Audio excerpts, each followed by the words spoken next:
might even say labored somewhat.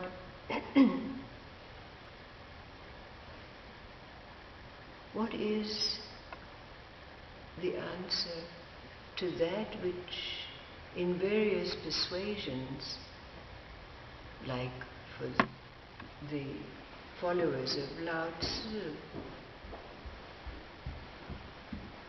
the Tao, for the Buddhists, the Dharma, for the Christians, the will of God, or generically, the purpose of life, with the qualification that to answer this question, we have to be in that place where stillness and movement are both present in our life.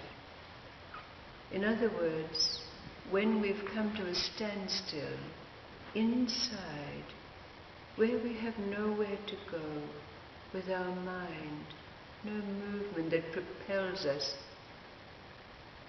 only the movement of life in us. But I'm sure from your own experience, being in that place where stillness and movement are present, in trying to answer this question, which with these names are really abstractions. What does it mean, the Tao, the Dharma, the will of God? We've found for ourselves that in this place something is present in our life. Something that overrides, embraces, encompasses all other movement, in whatever form it might take. So in that sense, we could say that that which is enacted in our life, when stillness and movement come together, is a law. Something that is there in our life that there is no way of going against. But if this is the case, if there is now this overriding law that is there, that brings into subservience all facets of our being, how do all the other laws of life work within that? What about the law of cause and effect, the reactions that we have in the daily encounters with life? So there's a question that arises out of this question. How do all the laws of existence fit into this overriding law, which is called the Tao, the Dharma, the will of God, or the purpose of life? And the stories of the last weeks have been for the purpose of maybe allowing us to get a feel for how it is that all of these variations, the linear movement, the spiraling of life, the cause and effect, the action and reaction, the electromagnetism, all of those other elements and energies of life, how do they fit in to this now, this place, this thing that is there in our life that there is no going against? We might argue with it a little bit from time to time, but it doesn't do us any good. No, I don't want to do that, God. No, I don't want to do that, God. Do I have to do that? But of course, in the end, we do it. Like that. So this story is another one of those stories.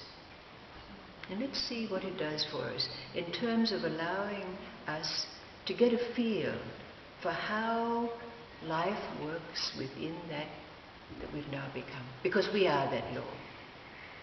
There's no going against that. This is it.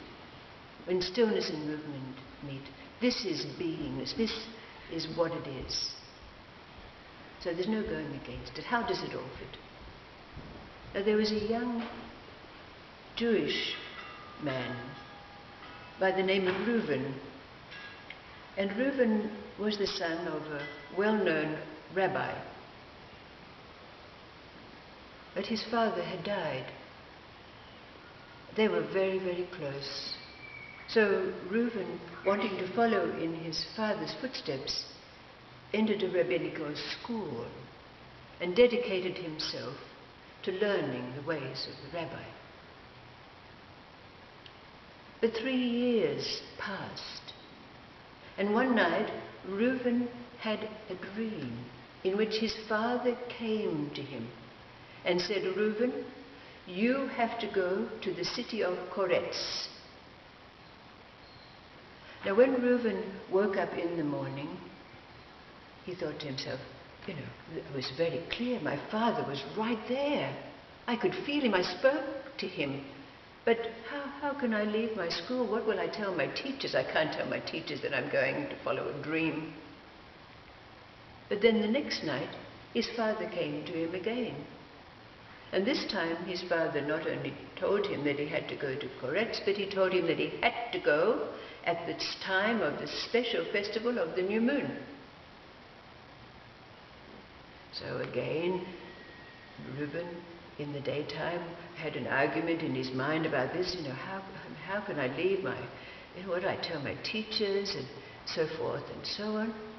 But then, the third night, his father came to him again and said to him, not only do you have to go to Koretz, and you have to go at the time of the festival of the new moon, but you have to go and you have to see Rabbi Pinhas.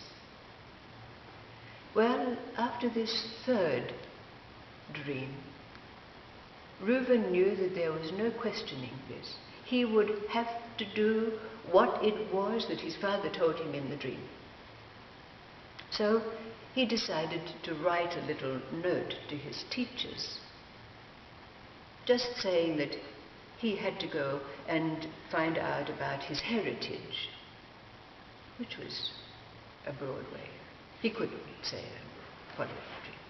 So Reuben went off. When it was quite a distance away, he had to travel very far to get to the city of Koretz. But when he arrived there, he arrived just at the eve of the festival of the new moon. And he was asking in a coffee shop for the way to the house of Rabbi Pinhas. Well, in the coffee shop, they had a little discussion about Rabbi Pinhas, and several of those who were there were saying about Rabbi Pinhas that he could read people's minds, and they told a story about Rabbi Pinhas.